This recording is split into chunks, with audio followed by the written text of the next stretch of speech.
first, let's talk about the convergence of Delta and Omicron. They are two strains of this virus that have different attributes. But if you are someone who is hoping to get together with family or friends for the New Year this upcoming weekend, how do you manage going into this weekend?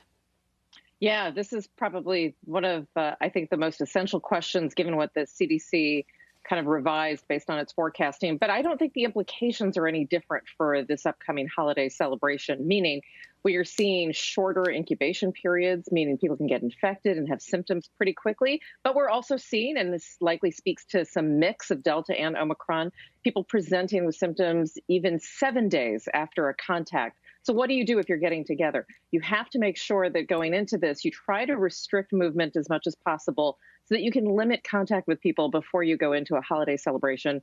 Of course, making sure everyone at that celebration that's eligible is vaccinated and boosted. I want to emphasize the booster because it's not too late to see the effects of a booster, even if you're meeting and gathering tomorrow. So getting that booster today can make a difference tomorrow. And then finally, tests are just not available. So I'm not going to tell people to get tested. If you can, try to isolate people who have symptoms from not even bothering to attend. If you even feel a flicker of a cold, a nosy nasal drip that you know is allergies, stay away, stay behind.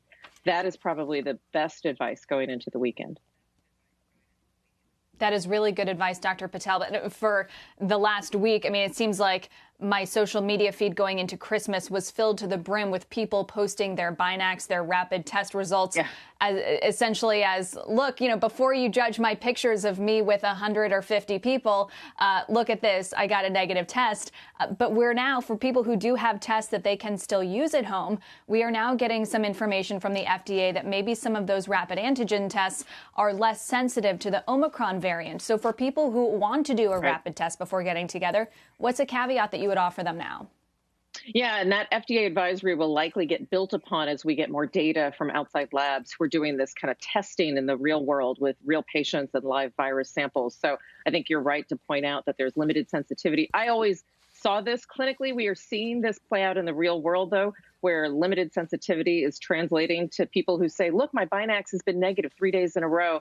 That PCR on day 2, though, was positive by the time I get it back. So if you have these rapid tests, use them, but don't let them substitute for common sense. And what I mean by common sense is that if you've got a large gathering, that's just a risk. And it's highly likely with 280,000. By the way, that's an undercount. We probably have 500,000 cases, if not more, every day in this country, just because we can't diagnose them. At-home tests are not reported in those numbers, most likely. So with that many cases, a large gathering, you are absolutely going to encounter somebody with COVID. So you have to think about that as if every large gathering you're in, and what do I mean by large? About over 15 to 20 people, that somebody there is going to have an infection. And you should have in your pocket that N95 or KN95 or KF94 and use that wisely when you are in a larger group. And I know that that's hard, but that's where we're at. And that's what you want to do if you want to prevent getting infected.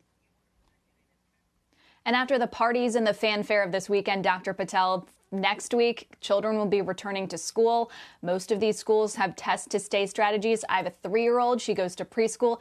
Even she will have to do a rapid antigen test on Monday morning before being able to go to her little class. But now, given what we know about these antigen tests, what's the level of safety and efficacy for having kids return to school on Monday? Or do you think that if a family has been out of town, has traveled to a high-risk area, or has a child with a runny nose, that perhaps that child should stay back? I do. Look, I'm in the same position. My family, including 2 young children, took a vacation. We actually came back early to have kind of what I call a washout period.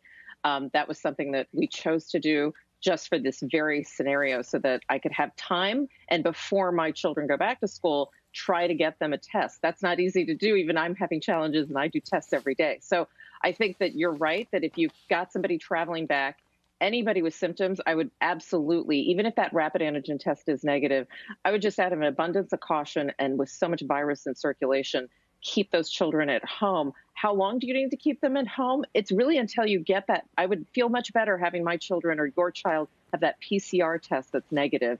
That can be arranged, but it might take time, and those results might take a couple of days to come back. that will give you the certainty that getting your children in that school setting is the safest baseline possible. And then the test to stay makes a lot more sense once you kind of reset after travel and after a negative test with a PCR.